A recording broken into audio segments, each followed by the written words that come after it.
Teka muna mga kapatid, magnilay muna tayo. Alam mo ba na ang mga ahas ay kailangang magpalit ng balat ng regular upang lumaki?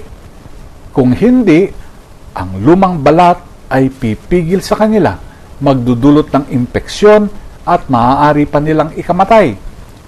Ang pagpapalit ng balat ay hindi lang tungkol sa paglaki.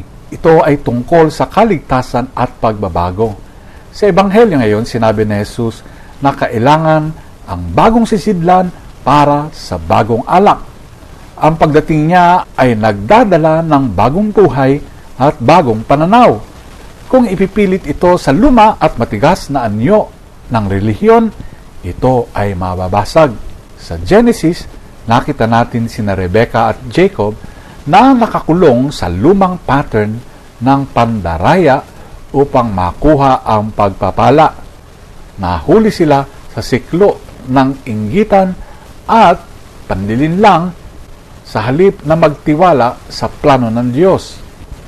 Tayo rin madalas kumakapit sa lumang ugali, mga sugat, maling paniniwala, mga gawi na pumipigil sa ating espiritual na paglago. Tulad ng ahas, kailangan po nating bitawan ang lumang balat upang lumaya at lumago. Ngayong araw po mga kapatid, itanong natin ang ating sarili, anong lumang ugali, pananaw o sakit ang kailangan kong bitawan? Saan ako tinatawag ng Diyos na magbagong buhay?